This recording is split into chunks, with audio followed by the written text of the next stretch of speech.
Welcome, everyone. It's an uncharacteristically sunny November day here in South Bend. It's cool, but the campus is pristine and beautiful. Everything is eerily quiet out there as we are in the third day of finals here on campus. It's shocking to imagine that the final day of finals is just this Friday, and most all students are either on their way home now or will be heading home in the next couple of days. Every one of the students, as we mentioned last week, will be required to have a negative test before returning home. And should they not show up for their surveillance test, there will be an academic block which will not give them their grades and not allow them to register for classes. So they're highly incentivized to make sure that they're cleared medically before they return to their home communities. It's been not an insignificant accomplishment to get this semester under our belt, and under the incredible leadership of Father John and his team, and students who really want to be here for in-person classes. And with others, we've been able to accomplish something that I think is truly remarkable for the ages. Not without our significant mistakes and challenges along the way, but really proud of the whole team. It's my distinct pleasure today to welcome as our special guest, once again, Jack Swarbrick, who is the Vice President and James E. Rohr Director of Athletics at the University of Notre Dame. He is in his 13th year in such a role, and he is only the 12th athletic director in the history of Notre Dame athletics.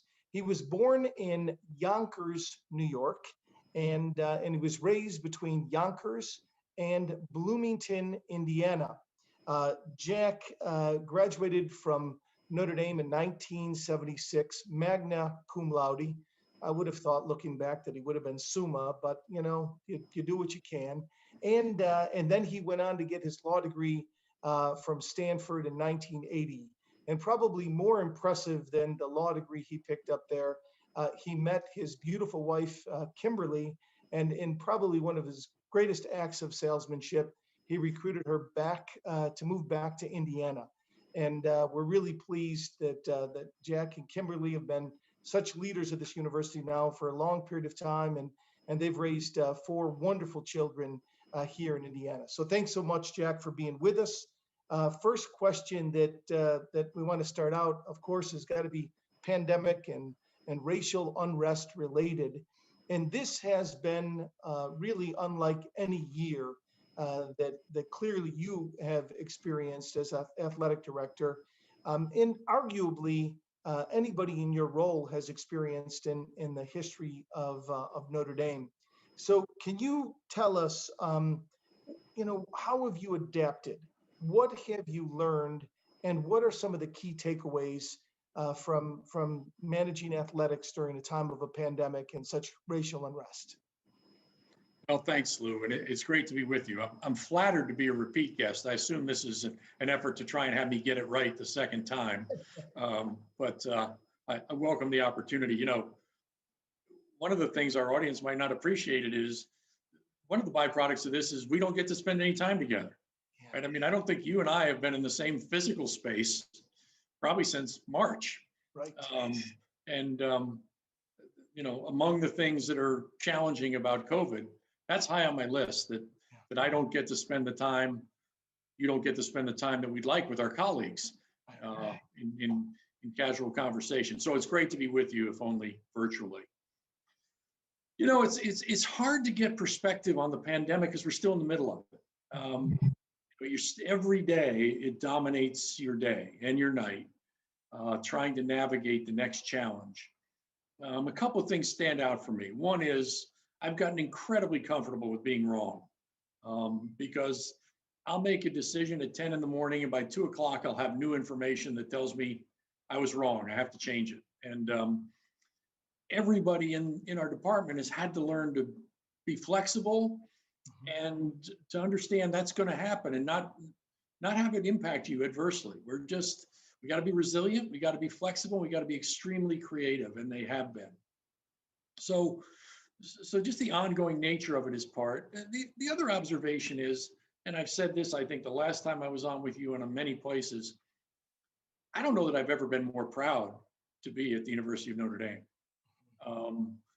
The leadership provided by Father John through all of this, the position we took early on to say in-person residential education is so important to who we are and our model that we're going to come back.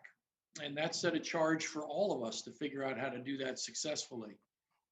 But every day I encounter people, from somebody who's helping to run the department to someone who's helping to set up the facility, who does something extraordinary, who works nonstop. They're just, I have been felt so blessed by people's willingness to do whatever it takes to help this university get through it. And because they believe in the university, they believe in its values, they believe in what our effort to handle the pandemic stands for. So while it's been hard as can be, I think I'll look back on this as the most significant point in my tenure here. Mm-hmm. You know, that's a great answer. You know, that as they say, and necessity is the mother of invention. And I remember talking recently with the folks here at Indy Studios who run these programs and have stepped up and done such an incredible job. And they were telling me that that they had a 5-year strategic plan that they basically accomplished in less than 7 months. Mm. What are some of the innovations that you have experienced in Notre Dame athletics that have been forged in the crucible of this pandemic that will transcend well beyond the pandemic itself? Yeah, I think first, Lou, a lot of health and safety dynamics will continue as we move forward.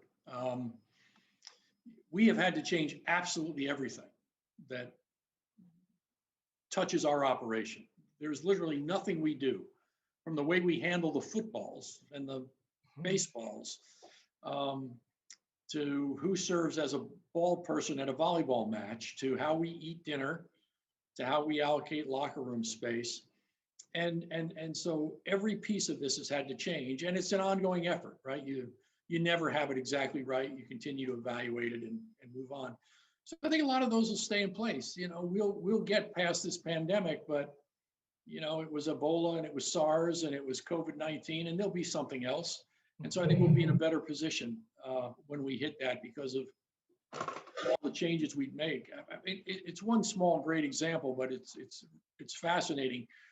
I'm the only person who has the opportunity to travel with the team, the football team, when we play. And it's so fascinating to watch that process work now. We used to take 4 buses. We take 7 buses now, so you can get adequate social distance. We've got fewer people traveling, but we need more social distance. Mm-hmm. Everybody wears an N95 mask on the flight and on the bus. Mm-hmm. When we arrive at the hotel, there's a buffet set up, and the people manning the buffet are the people who are on that flight. It's not the staff at the hotel. Father Nate is on the buffet line, and our strength conditioning staff. And then you go right to your room with that food you got in a to-go box, and you don't leave your room till the next morning. And then when we have the team meal, it's 2 people at a table with a plastic divider. It's just like being in prison and having a visit with somebody. But those are all the things you have to do. So overly long way of saying a lot of health and safety things that I think will stay with us. I think approaches to how we play and what we do that are going to be lasting. So I think we'll need to have our sports be more regional in the future. Conference expansion caused us to get pretty wide flung in who we play. I think this will cause us to restrict that, bring that back a little bit. And then we'll probably have some lasting changes in how college athletics generally is structured. Interesting. We're going to get to that a little bit later. Let's talk a little bit about the rise of the football team. Obviously, the incredible victory over Clemson, took Notre Dame to kind of a new pinnacle in the sport in recent years. and the unblemished record, the great win over a tough Boston College squad. But it seems that the landscape of college football is more uneven than ever, especially with the Big Ten and the Pac-12 starting their seasons well after the ACC and others. Question that I know has come to many people's mind: if we qualify for the ACC championship game, which looks more likely than not, certainly at this point, is there a chance that we don't have to play that makeup game against Wake Forest on December 12th? And then also, is it hurtful to the ACC to have a conference championship game in these conditions, that we will have played so many more games than schools from other conferences, that it might keep two of the teams out of the college football playoff rather than not? So what are your thoughts on all of that? Well, first, let the record show that the host said we're more likely than not to be in the ACC championship game. The athletic director did not. Yeah, so first to the makeup game scheduled with Wake Forest.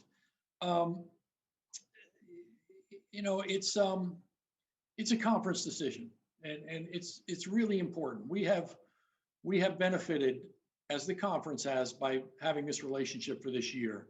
And as I've said many times, you're either in or you're not. And we decided to be in. And so that'll be our approach. I think the ACC will consider all of the interest as it moves on through the schedule. I anticipate that Wake Forest may have a lot of incentives with regard to its bowl placement that causes it to want to play. So, I just think we have to be prepared to be guided by the conference. We'll give our input. We'll offer our view, but we're going to be the good partner we've been throughout this with the ACC. Secondly, as it relates to the championship game, of course, every conference is going to have a championship game. So even the Pac-12 and the Big Ten will have championship games. So really the position you're in is to ask yourself, would there be some benefit in sort of resting on the laurels of the 11 games we are likely to play and not have the championship game? Given that a conference championship is one of the criteria of the CFP playoffs, and if everybody gets to play it, it's likely to have a lot of weight. I fear that there's more damage to not having the conference championship and resting on the 11 games than in having it. I think the conference championship plus our full schedule will both be reasons, the game, regardless of who wins the conference championship game, should both be reasons to be given full consideration. Yeah, great.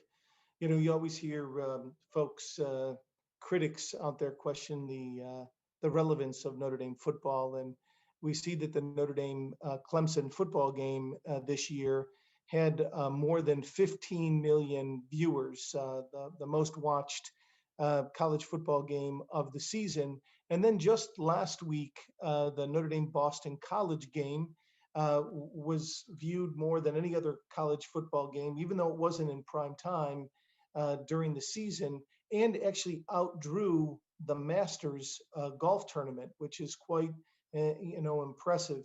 So Notre Dame's participation in football in the ACC has had a big impact on the conference.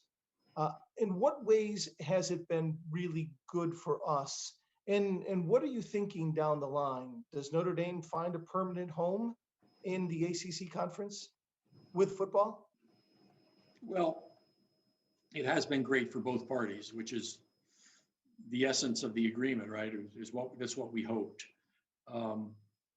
Couldn't be more proud of those ratings that you referred to. The Duke game was actually a huge rating as well. Duke and BC were both 5 million person ratings. And of course, as you say, the Clemson game averaged over 10 and peaked at 15. And it will be the most watched game in college football this year other than the semifinals. There's no game on the docket that's going to exceed that in the regular season. So it's worked very well for us. It's we play these games. We have football. We play at the level we play because we want to promote Notre Dame. Mhm. 15 million people had the chance to watch the "What Would You Fight For" ad. Mhm. That's why we do this, and it promotes the university and promotes the brand. I think we would, because of the quality of the team, had really good numbers regardless. Mhm. And of course, we were scheduled to play Clemson regardless of whether we joined the conference this year. Mhm. But the conference affiliation has helped, and there's no doubt about it. And so we've enjoyed it. It's been great, but our priority remains football independence. And while we never stop on an annual basis evaluating that and thinking about what's best for our student athletes and the university, um, I still believe that the opportunity to play in New York regularly, the opportunity to play on the West Coast every year. You know, people listening to this have heard me say before, no school's ever played in Los Angeles, Chicago, and New York in the same year. We've now done it 9 times. That's what independence gives us. It gives us that opportunity. And so we remain committed to it, but we'll continue to evaluate it. Terrific. Last time we spoke, Jack, we talked about the NCAA decision to allow student athletes to capitalize on image and likeness. Can you tell us, when do you think that decision will be implemented, and how will that be managed by both the NCAA and Notre Dame? Well, you alluded to earlier sort of what keeps me up at night. That keeps me up at night. It is a revolutionary shift in college athletics, one we have supported from the outset. Father John gave an interview 5 years ago where he said our other students can benefit from name, image, and likeness. Why shouldn't our student athletes? And so it's coming. If the NCAA process controls, we'll go into the next academic year with it being activated. So think July, August. There are 2 caveats to that. One is Congress very well may act. And if Congress acts, it may be addressed sooner. And I think the chances of Congress doing something are pretty high at this point. It'll take time to get through the transition and address much more important things. But I do think Congress's interest is at an all-time high. And some of the state laws start to take effect.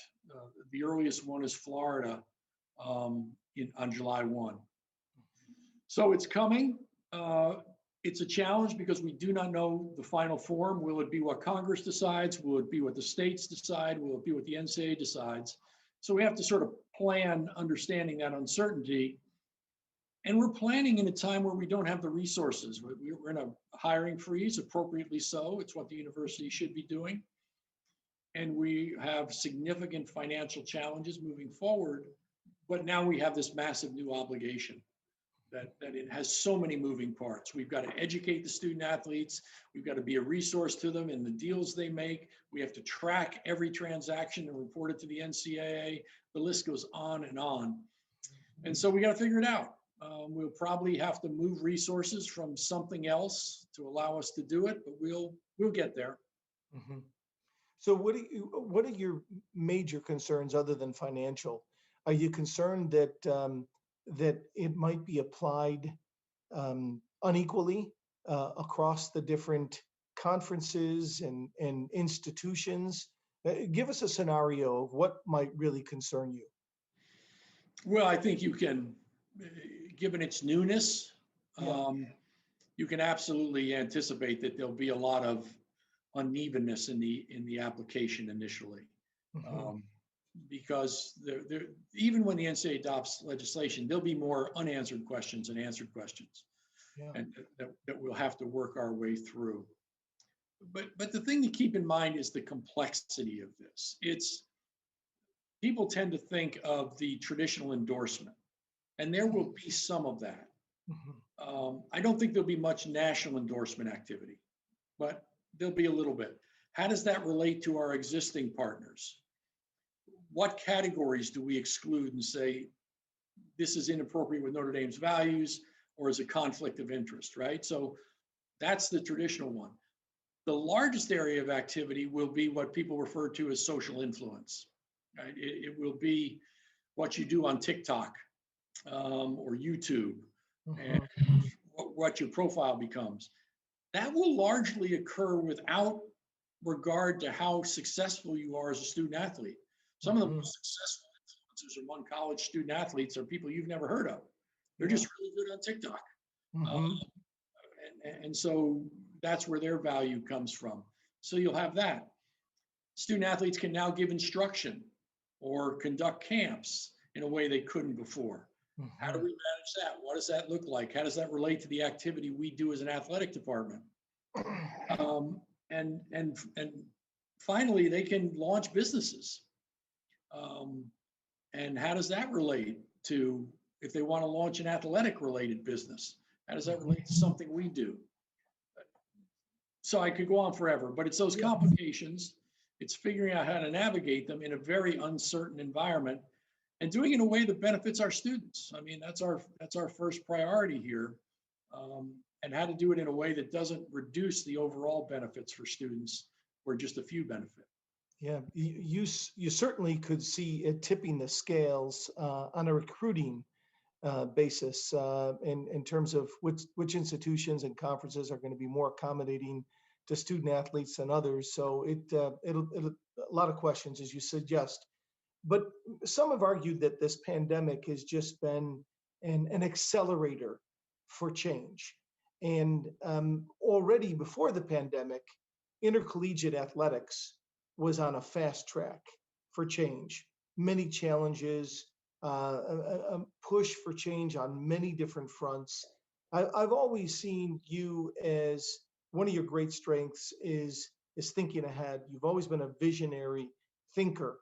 So if you were to kind of lay out for us, what do you see as some of the outside of image and likeness, a name, image and likeness, what are some of the major changes on the horizon for intercollegiate sports? Well, your question really carried the answer in a sense, right? It has accelerated change. And how much and how fast, none of us knows, but there's no question it's an acceleration. The enterprise was already on an arc that was financially not sustainable. And frankly, it sounds odd to say, but for good reasons. The soft benefit to schools of having success in college athletics has been so positive for universities and has literally changed the trajectory of a lot of major universities in the United States that there's value in it. And so pursuing that benefit has caused some decisions that look just through the financial parameter hasn't necessarily made financial sense. So you're going to see, first of all, a reconsideration of investments in athletics. We've seen it with a number of schools reducing their number of sports, right? So Stanford eliminated 11 of their sports. Minnesota just had eliminated some sports. A week ago, Clemson announced that one of its sports was being eliminated. So people are going to look at that. That'll be part of it. I think that you'll see and will continue. I think people will be looking at whether the forms of affiliation continue to make sense, whether there's another round of reevaluation of conference affiliation. And I think that there's at least going to be the reconsideration. And I'm not sure 5 Power 5 conferences will still remain at the end of that reconsideration. You think it's smaller? There's fewer conferences or more? It'll be smaller, or at least a restructuring within them. I think you'll certainly see that. I think you'll see a continued move from traditional broadcast relationships to more ones which are based off a streaming platform. And that's gonna cause its own reconsideration and reevaluation of how schools work. I think those changes could be very positive for Notre Dame, given our national scope and our success with Fighting Irish media to produce content. But we'll have to see. But anyway, I I don't even refer to it as a change in broadcast. It's just a change in content delivery that will likely occur. So all of that, and it plays out in a context where universities more broadly are having to reconsider what they're doing. We'll have some colleges and universities that don't survive the pandemic. They just won't be with us 5 years from now, and some of that will play out in sports. So let me ask you about any concerns you might have about the attendance, live attendance at sporting events. It's also become much more customary for people to stay in their homes that are well set up with surround sound and all kinds of viewing opportunities. It's more arduous to get fans to attend live sporting events. Do you see that continuing to be a challenge for Notre Dame and other like institutions? I think it will absolutely occur, and it had already started. Part of it's generational. Younger people are less likely to dedicate a day to an activity or 4 days or 4 hours to the contest itself. And so we already face that challenge. The pandemic will cause some group of people to be more cautious about gathering, even after there's been a vaccine that assists us. So I think you'll have some people that are just reluctant to return to big crowd events. And then finally is the dynamic you pointed out, that the experience of consuming it in your own home with a second device and your main television and a whole bunch of things can be a pretty attractive dynamic. I think on that, we're less impacted than most because the campus dynamic is so part of coming to Notre Dame and experiencing it. But without question, across the board, it's going to be a challenge. But in that, I find great opportunity. I think what we have to do is move away from the transactional dynamic of selling a ticket to a game and become much more involved in having the fans who care about Notre Dame athletics engage with us on a host of ways. The ticket to the game is just one aspect. I hope a lot of the people listening to this have joined the Rally House, which is a second stream we've produced since we couldn't have people come to the stadium, where you've been able to watch the game and hear some of your favorite former Notre Dame student athletes talk about the game and give each other a hard time and just sort of come into that environment and talk to them. That's an example of all the things we have to do to create additional value. We have to move away from thinking we're selling you a ticket to think we're bringing you into the program. You're going to be a partner in what we do and experience it in a host of ways. Great. Jack, you've already alluded to this, but many other top universities and beyond have been cutting sports for budgetary reasons.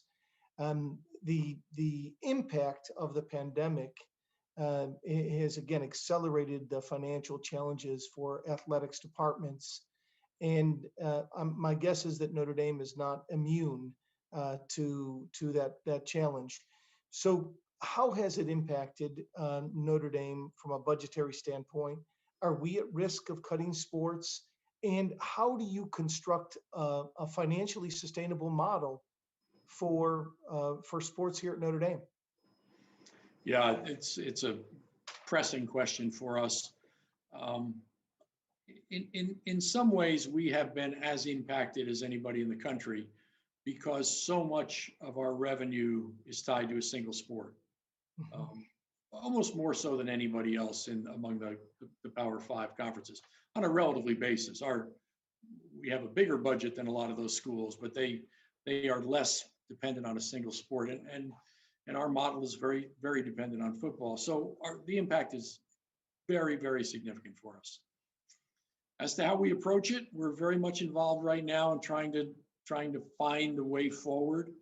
Mario Morris, who leads as all things financial for us and runs our entire business operation in Notre Dame athletics, is taking a lead from us, working closely with others in the university to explore the model.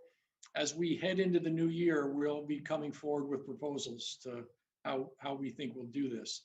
I can't rule anything out at this point, but I'm also not prepared to say, oh, without question, we'll eliminate sports.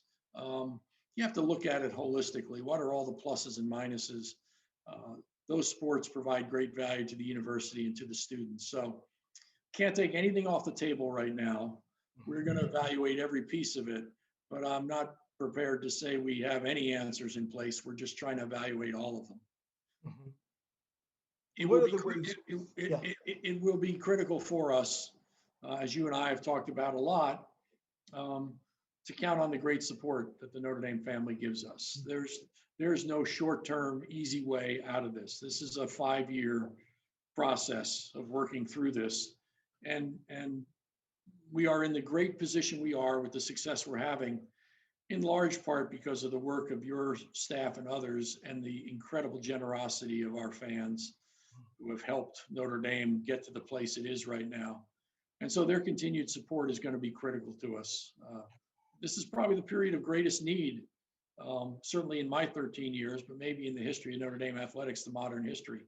So we are going to ask for a lot of help that we hope our supporters can give us. Yeah, and I think that comes in a few different forms, right, Jack? One is that, the Rockne Athletics Fund gives you kind of that expendable, unrestricted income for you to, in the short term, be able to kind of meet some of your budgetary demands and keep things afloat. And then we've been really focused in this last campaign on raising more coaching endowments and trying to endow all of the grant and aids of our students. I think we've raised, less than 20% of the money necessary for the coaching endowments and as well as for the grant and aids. So there's a lot of room for us to grow and build up a long-term solution that will be a critical new revenue stream for athletics. So we're going to be focused on that together for sure. One of my favorite Notre Dame student athletes right now is Yared Nuguse, and he just won the first ACC cross country championship, leading the team to finish first in the ACC championship and catapulting them to a number one ranking nationally, the men's cross country team. So you've had the great success this fall, not only with football and cross country, but with a number of our other athletics teams. Can you give us a little bit of an update? Oh, I'd love to, because it's been a great fall. For our student athletes and coaches to succeed at the level they have this fall, under the circumstances we're in, everybody who cares about this university ought to be so proud of those coaches and students, because it's been remarkable. I loved that we had a game that, as you said, up to 15 million people watched, the most important regular season game of the season. And we got to talk about a member of the football team being a finalist for the best academic award one can win, right? To be a Rhodes Scholar. And he's a finalist now. Who gets to do that in a game of that magnitude? Yared, you mentioned, a really, really special young man, won the ACC championship. He, of course, is the national champion, the defending national champion in both the distance medley, but also the 1,500 meters nationally. A special young man who I would not be surprised to see him be in Tokyo for the United States. And that team, as you mentioned, now ranked number one.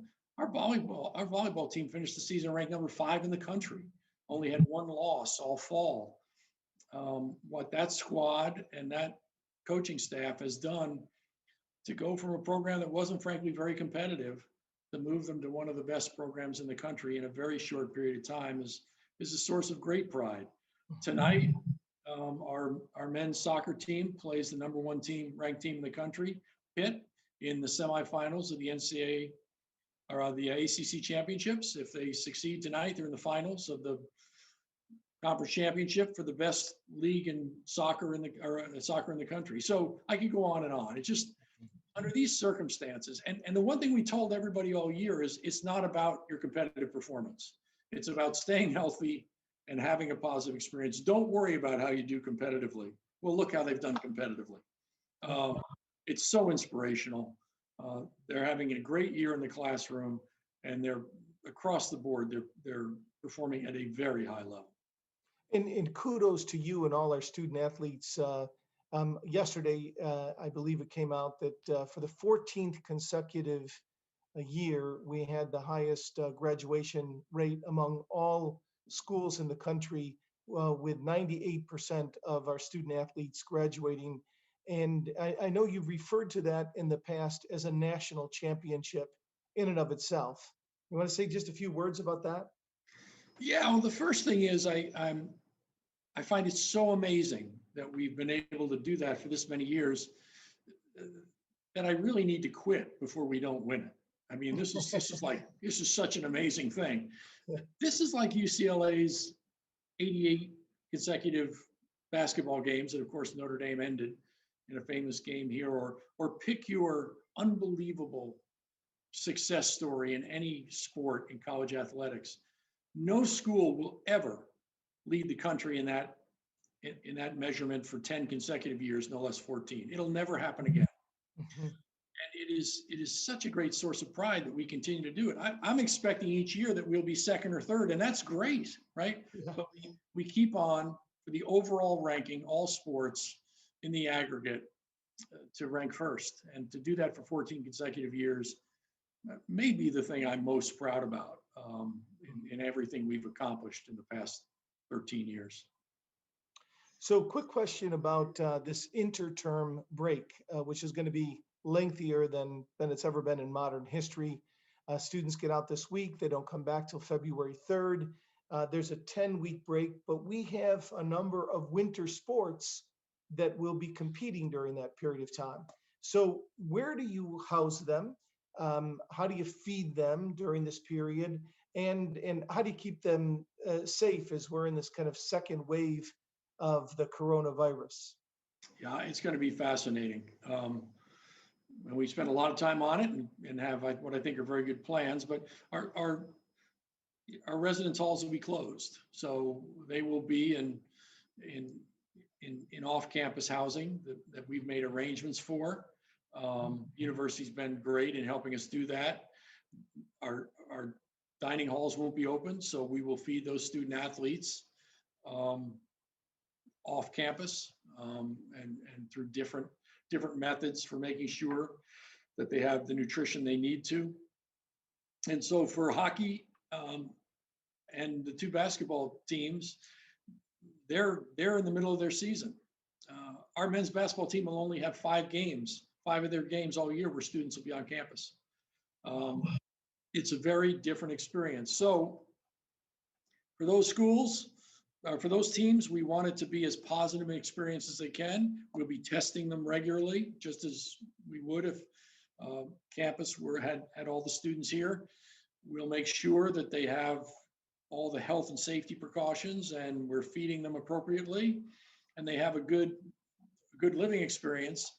Having said that, we are going to have long days to fill, right? I mean, you can only practice for a limited amount of time, and so we have to look at the big picture and think about, okay, what are the other activities we can engage in with them that helps make this extended period very positive.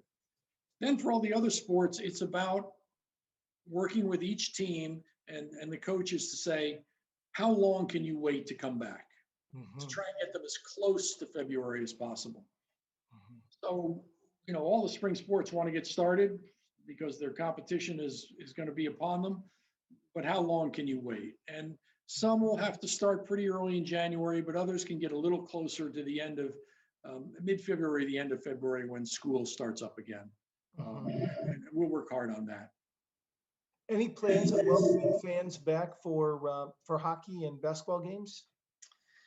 And for hockey, the Big Ten, which of course is the conference we participate in for hockey, made a decision that it would not allow fans, and unless the Big Ten reconsiders that, hockey will continue to be limited to the parents, families of student athletes.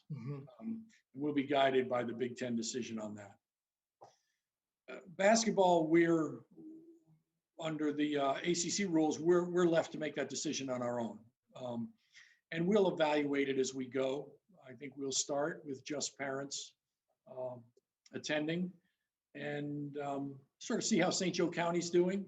We work closely with the state and the county and the city to try and decide what's the correct approach.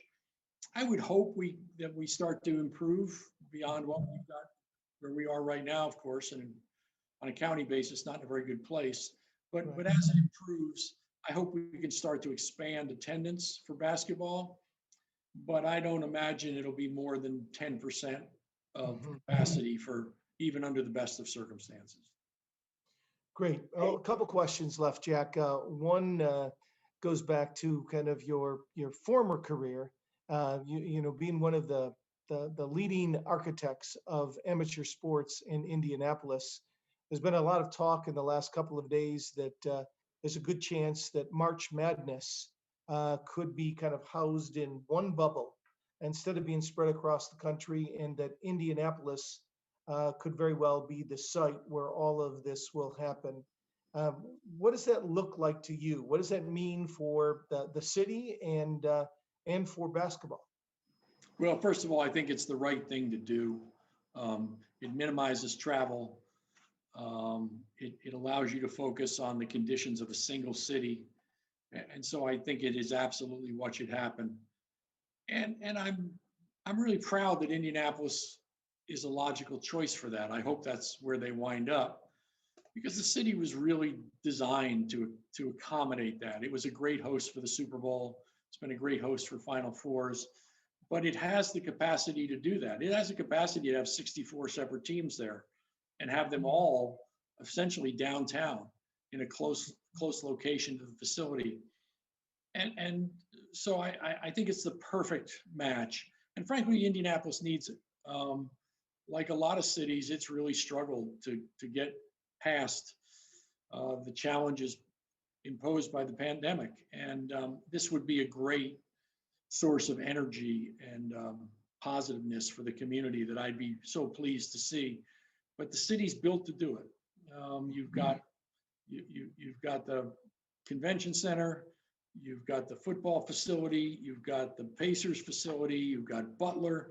That's all within 5 or 6 miles of each other. So it's the perfect location. I hope they do it, and it will be a nice testament to the wisdom of how the city built itself to host things like that. And let's hope that Notre Dame's men's basketball team will be among them and competing down there, and it'll be an exciting development. Final question, Jack, is you've been in this role for 13 years now. What still gets you up in the morning, excited about your work, and really keeps the fire burning? Yeah. First of all, let me just note in response to your hope that we'll be a team playing in that men's basketball tournament. I love the fact that Mike Bray said we're gonna build the toughest preseason or the toughest season in advance of the ACC anybody in the country's ever had. I mean, we're playing Kentucky, we're playing Tennessee, we're playing Michigan State, we're playing Ohio State. This is the year to do that, right? This is the year to take that opportunity and do that. So I'm really proud of what that basketball team has done as it heads into this season. It will be tough, but I love that they decided to take that on. The thing that makes me so proud to be a small part of this university and the athletic part of the university is the students I get to work with, the young people. It's hard to put into words how great the students who represent Notre Dame through athletics are as representatives of Notre Dame and its values and what it believes in. You know, we had our advisory council meeting yesterday, and you know, you've got student athletes serving on that who just represent that, right? You're reminded when people of that level, with all the success they're having, are back helping you in that capacity. Mhm. You look at how our former players are doing in the National Football League right now, not just how successful they are, Mhm. how many of them are captains of their teams? How many of these former athletes are now leading major businesses or now teaching high school because they're passionate about that? It's typical of all of Notre Dame that the honor we have is the young people we get to work with. And in athletics, that's a special joy for me because we recruit on a national basis to find a small number of people who want to sign up for all Notre Dame represents, and that every day I get to work with them. Mhm. That's an extraordinary privilege. And there are a lot of things in my day that are really difficult to deal with and a challenge, but I just need to spend 15 minutes with a student athlete who's here right now to have that make everything else feel fine. Is a remarkable group of people to work with and coaches who teach them. Well, that's a great way to end our discussion today, Jack. Thank you so much. We're blessed by your leadership. I deeply appreciate your friendship and your example. And you know, don't get too comfortable. We'll have you back and talk a little bit more soon. So thank you again. As we always do, let's close together. Whether you're in your workplace or at home, please join us in a prayer to Our Lady. Hail Mary, full of grace, the Lord is with thee. Blessed art thou among women, and blessed is the fruit of thy womb, Jesus. Holy Mary, Mother of God, pray for us sinners, now and at the hour of our death. Amen. Take care. God bless. Go Irish. Thanks again, Jack. Thanks.